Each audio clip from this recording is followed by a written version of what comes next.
평안하셨습니까? 네, 이렇게 뵙게 돼서 반갑습니다. 저는 잘 다녀왔습니다. 오늘도 여느 때처럼 이 자리에서 함께 모여 예배드릴 수 있음이 은혜이고 감사하고 더 이상 바랄 게 없습니다라는 고백을 하게 됩니다. 반갑습니다. 이렇게 예배드림이 은혜입니다. 한번 옆에 있는 분들과 같이 인사 한번 하겠습니다. 반갑습니다. 이렇게 예배드림이 은혜입니다. 지금 계속 누가복음을 제가 설교하고 있는데요. 절기에는 절기 설교를 하게 되면 누가복음이 거의 약 2년 가까이 갈 것 같습니다.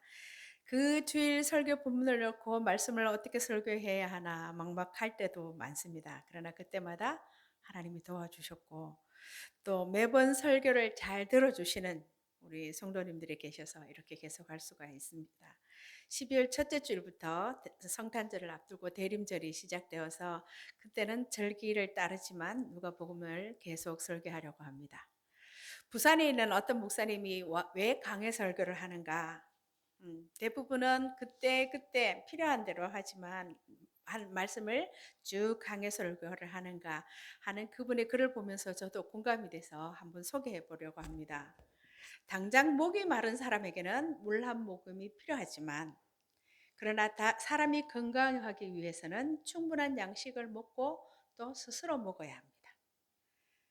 우리가 흔히 물고기가 아니라 물고기 잡는 법을 가르쳐 주라고 하지 않습니까? 그래서 당장 물 한 모금의 은혜보다는 충분한 양식의 이해, 말씀의 이해를 지향하는 것입니다. 은혜보다는 이해를. 이해하면 은혜가 온다. 이것이 그 목사님의 설교의 모토였습니다.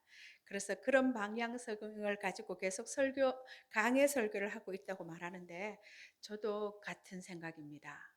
이렇게 우리 안에 말씀에 대한 이해가 쌓이면 우리는 눈을 뜨고 갈 길을 보게 될 것이라고 확신합니다. 여러 번 말씀드렸는데요. 제 표현대로라면 진짜 하나님이 누군지 알고 내가 누군지 알면 삶의 답이 나온다입니다.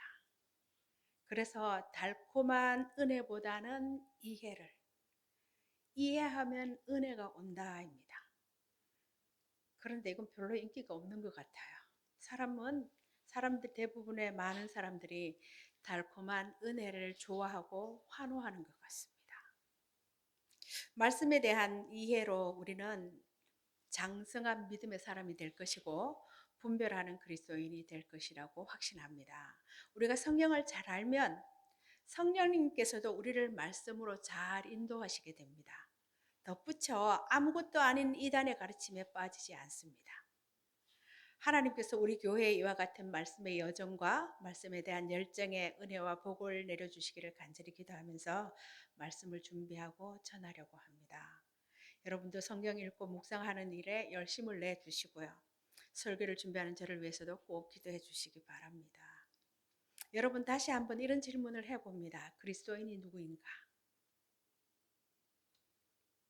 많은 대답이 있지만 예수님의 오심으로 시작된 하나님 나라의 통치, 그분의 지배 아래 그분의 법을 따라 살고 그 나라의 가치관으로 사는 사람들이에요.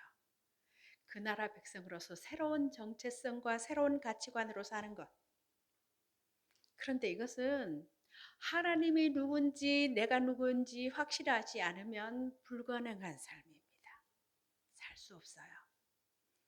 예수님을 따른다는 것은 예수님을 내 안에 나의 주인, 나의 왕으로 모시고 그 말씀을 따르겠다는 것이고 그것은 주님과의 동행인데요. 주님을 따르는 길은 그분에 대한 절대 신뢰가 없으면 따라갈 수 없는 길입니다. 왜냐하면 세상과 정반대의 길이고요. 정반대의 삶의 방식을 요구하고 정반대의 가치를 추구하는 길이기 때문입니다. 눈에 보이는 게 전부가 아닌 것을 알고 다른 삶, 다른 길, 다른 세상을 아는 우리는 다른 종류의 삶을 살 수밖에 없는 사람들. 맞습니까? 오늘 말씀이 그 비슷한 예가 되지 않을까 합니다. 누가복음 15장에서 우리가 잘 아는 15장에는 우리가 잘 아는 예수님의 비유 세 가지의 비유 말씀이 나오는데요. 앞에 있는 말씀 드라크마와 탕자의 비유는 누가복음에만 나옵니다. 여기에는 예수님이 평소대로 함께 식사하던 사람들의 신분 문제가 논란의 중심이 됩니다. 이 말씀이 오늘 15장에 있게 된 것은 예수님이 함께 식사하는 사람들의 신분 문제가 시작이 되어서 오늘 말씀이 전개됩니다. 바리새인과 서기관들이 예수님이 세리들과 죄인들을 환대하고 함께 식사하는 모습을 보고 수근거리고 있어요. 1절, 2절은 본장의 전체 서론 부분으로 예수님께서 왜 죄인들을 환대하고 함께 식사하는지를 설명하게 된 배경입니다. 세리들과 죄인들의 말씀을 듣기 위해 예수님께 가까이 나옵니다. 여러분, 왜 그들이 예수님께 나왔을 것 같습니까? 성경에는 없지만 세상과 사회로부터 무시와 멸시와 외면을 당하는 그들에게 예수님의 말씀은 그동안 들었던 서기관 바리새인 여러 선생들에게 듣던 말씀과 달랐고 정죄하고 판단하는 것이 아니라 긍휼과 용서와 자비가 있었습니다. 예수님을 통해서 그들과는 거리가 멀어 보였던 그 하나님 나라가 그들의 것이도 우리 것이 될 수도 있겠다는 희망, 영적인 갈급함이 있었을 것이라고 봅니다. 이 장면을 본 바리새인과 서기관들이 수근거리죠. 이 사람이 죄인을 영접하고 음식을 같이 먹네. 여러분, 이 장면을 잠시 상상해 보세요. 예수님과 제자들이 지금 예루살렘을 향해 가고 있습니다. 마지막 예루살렘 행이에요. 예수님이 전체 복음서에 보면 4번 정도 갈릴리에서 예루살렘으로 가셨는데 이제 마지막 십자가를 앞두고 가고 계십니다. 기대가 달라요. 한쪽은 죽으러 가고 다른 한쪽은 영광의 또 꼬물을 취하러 가고 있습니다. 예수님이 예루살렘 여정길에 바리새인과 서기관들의 논쟁 장면이 여러 번 나옵니다. 안식일에 병자를 고친 그런 일들 때문에 이런 장면이 여러 번 있었습니다. 바리새인과 서기관들이 말하는 죄인, 저가 죄인과 함께 먹는구나. 1절에 세리들과 죄인들을 가리키고 있습니다. 누가는 왜 이런 표현을 썼을까요? 모든 세리와 죄인들. 성경을 읽으면서 그냥 그랬었구나 하셨습니까? 1절을 다시 한번 보면은요. 한번 볼까요? 모든 세리와 죄인들이 말씀을 들으러 가까이 나오니 이미 모두가 상종도 하지 않는 세리 마태를 제자로 데리고 다니는 예수님의 소문을 모든 세리들이 들었을 것이고 예수가 누군데 우리를 사람 대접해서 예수님이 굉장히 괜찮아 보이는 어떤 분인데 제자로 삼는다고 우리를 사람 대접해 주는가 그런 생각을 하지 않았을까요? 바리새인과 서기관들의 주된 관심은 의인과 죄인들을 엄격히 분리해서 이스라엘의 부정한 자들에 의해 오염되지 않게 막는 것이었습니다. 그들은 이스라엘의 정체성을 위해서 설정된 경계 지표인 안식일 규례와 정결 규례를 철저하게 지켰던 사람들입니다. 그런 바리새인과 서기관들의 눈에 죄인들과 올리는 예수님의 모습은 율법의 정결례를 범하는 것이었고 예수님이 부정한 자들과 함께 식사하는 것은 이스라엘이라는 민족의 정체성과 안위를 위협하는 문제라고 생각했습니다. 이런 와중에 예수님은 죄인들을 환대함으로써 이스라엘 향한 하나님의 은혜와 긍휼을 실현하고 계십니다. 하나님 나라를 오해한 그들의 불평은 결국 하나님이 행하시는 구원 방식에 대한 불만을 제기하는 것일 뿐이라는 거예요. 그들의 보기에 죄인들은 의인들로부터 격리시켜야 할 대상이지 긍휼과 구원의 대상이 아니었습니다. 그런 죄인을 두고 뭣도 모르고 그런 죄인들을 환대하는 예수라는 선생이 성경이 말씀하신 그 메시아일 리가 없을 거라고 생각하지 않았을까요? 이런 불평에도 불구하고 우리가 1절, 2절에 주목해야 하는 것은 예수님이 그들을 환대하셨다는 것입니다. 예수님은 그들이 하나님의 마음을 깨닫고 회개할 기회를 주십니다. 여러분, 어느 문화권에서든지 세리가 인기 있는 경우는 별로 없죠. 세리는 이 당시 단지 세리라는 이유 때문이 미움을 받은 것이 아니라 로마 제국을 위해서 일하는 헤롯 왕의 하수인으로서 죄인들과 항상 동일시되었고 누구 하나 그들에게 관심을 주지 않았던 사람들입니다. 그리고 여기서 죄인이라고 표시하는 것은요, 매우 포괄적인 그런 범주라서 죄인이 정확히 누군지 의견이 엇갈린다고 하는데요. 아마 죄인은 사회적으로 비난받는 사람들, 비도덕적인 삶을 사는 사람들, 또 너무 가난해서 당시에 조상들의 유전이나 율법을 기초로 해서 만든 수많은 율법의 금지 사항과 의무 조항을 지킬 엄두도 내지 못하는 사람들, 그런 사람들이라고 봅니다. 다시 말하면 자칭 전문가들이 보기에 그 사람들은 종교와는 담을 쌓은 구제불능의 사람들, 하나님이 이스라엘에게 주신 율법의 요구에서 거리가 먼 사람들, 괄호 밖의 사람들이었습니다. 예수님은 그 사람들을 있는 그대로 받아들여야 한다고 말씀하지 않죠. 죄인들은 마땅히 회개해야 합니다. 잃어버린 양, 잃어버린 동전은 주인을 찾았고 탕자는 정신을 차리고 집으로 돌아옵니다. 하지만 예수님의 비판자들은 회개를 다른 의미로 생각했습니다. 그들에게 있어서 회개라는 것은 그들이 요구하는 정결과 율법 준수의 기준을 받아들이는 것이었어요. 그러나 예수님은 참 회개란 예수님과 그분의 길을 따르는 것이다 라고 말씀하십니다. 이 비유가 예수님 당시 소외된 자들에 대한 관심을 극적으로 표현하고 있기 때문에 맨슨이라는 신학자는 이 말씀을 소외된 자의 복음이라고 불렀습니다. 여기서 세리와 죄인들은 비유에 등장하는 잃은 양, 잃은 은전, 잃은 아들에 해당하는 사람들이라는 거예요. 누가복음 19장 10절에는 예수님이 잃어버린 백성을 다시 찾기 위해 오셨다고 하셨는데요. 누가복음에 나타난 중요한 주제 중에 하나입니다. 이어지는 두 비유의 해설은 이들의 불평에 대한 예수님의 반응이죠. 즉 예수님이 죄인들과 세리들을 환대하고 기뻐하는 이유를 논증하고 있는 것입니다. 3절에서 7절은 잃은 양을 찾는 목자의 비유와 해설로 구성됩니다. 어떤 사람이 양이 100마리 있었는데 한 마리를 잃어버렸습니다. 양은 무리지어 생활하는 짐승이기 때문에 무리를 이탈한 양은 생존하기가 어려웠습니다. 이런 상황을 잘 아는 목자는 한 마리 양을 찾으러 99마리 양을 우리에 두고 잃은 양 한 마리를 찾아러 나섰고 마침내 찾아서 돌아와 잔치를 합니다. 여러분, 여기에 나온 바리새인과 서기관, 그들이 누굽니까? 비유를 듣고 있는 바리새인과 서기관들은 백성들을 잘 인도해야 될 목자들이에요.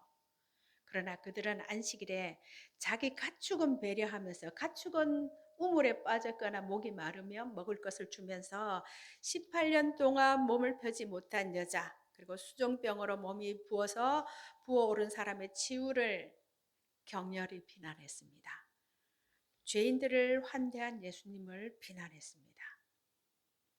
다시 말하면 잃어버린 영혼들이 의인의 공동체에 들어오는 것을 가로막고 반대했던 거예요. 이들과 달리 비유 속의 목자는 잃어버린 한 마리 양을 찾도록 찾아서 즐거워 어깨에 메고 집으로 돌아와서 친구들과 이웃을 불러 모아 잔치를 벌립니다. 나와 함께 즐기자, 나의 잃은 양을 찾아내었노라. 말씀을 보면서 여러분, 이게 잔치할 일이 맞습니까?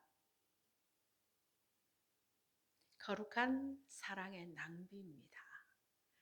예수님이 비유의 의미를 설명하시는데요.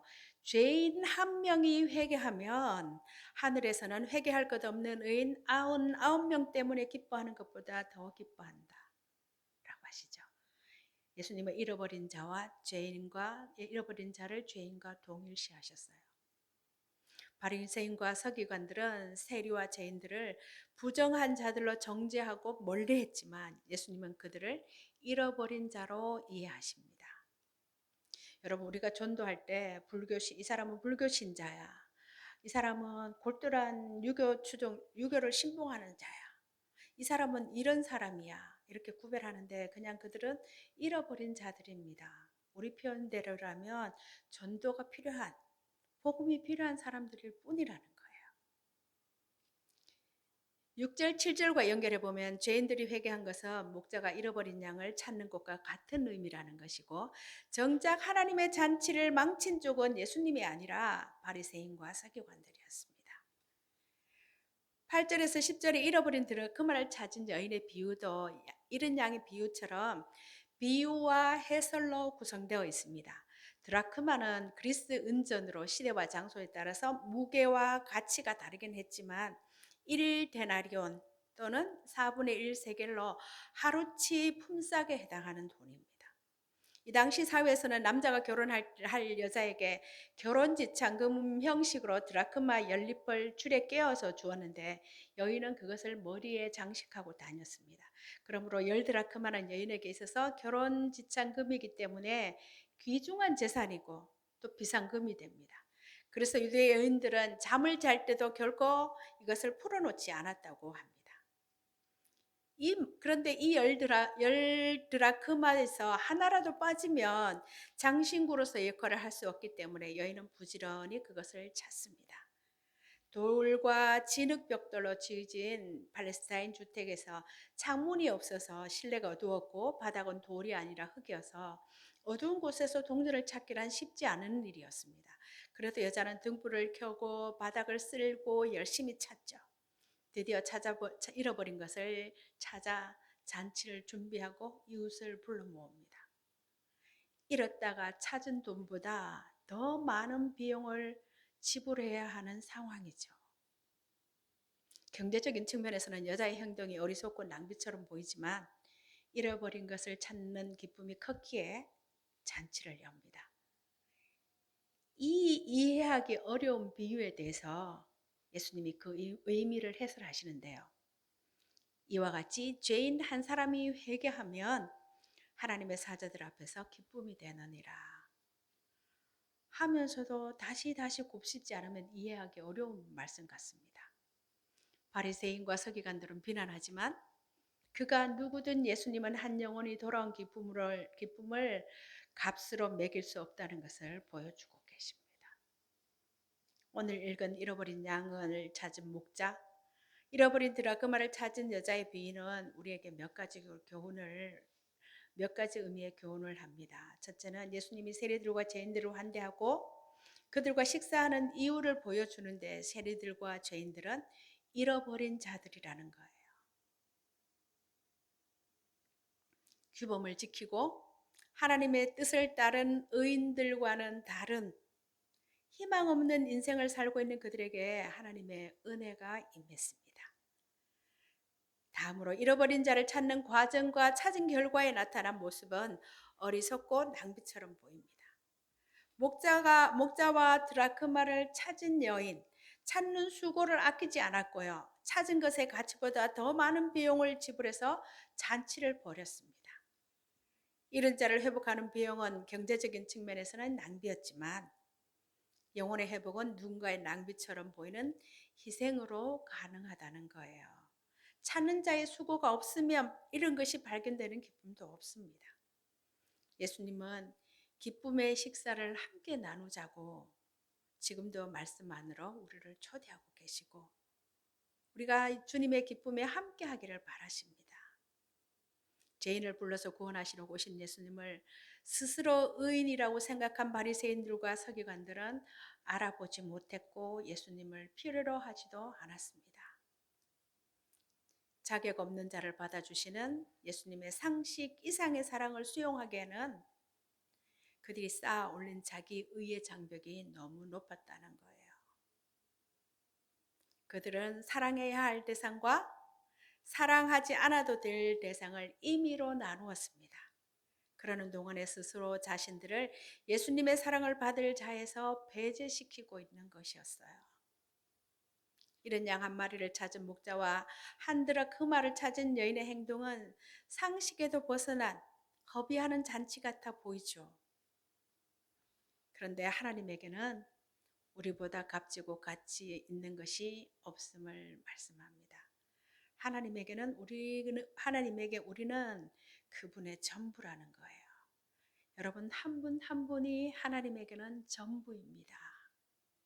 참으로 보배롭고 존귀한 존재이기에 사랑하며 잘 돌봐야 해요. 나는 너희 하나님이 되고 너는 내 백성이 되리라. 이게 성경 전체 이야기입니다. 하나님은 우리에게 그 사랑을 어떻게 증명하셨습니까? 하나님은 당신의 하나뿐인 아들을 십자가에 내주시는 것으로 우리의 가치를 증명하셨어요. 근데 이거 너를 위해서 이쯤은 아무것도 아니다라고 말씀하신 거죠. 예수님은 우리의 99마리를 두고 한 마리 잃은 양을 찾아 나서십니다.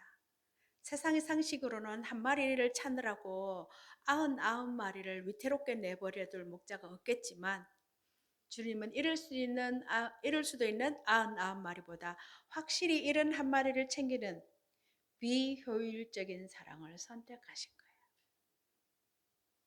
잃어버린 죄인을 찾아 돌아오게 하는 일은 여러분 효율성의 논리가 아니라 사랑이 동기가 된 열정입니다.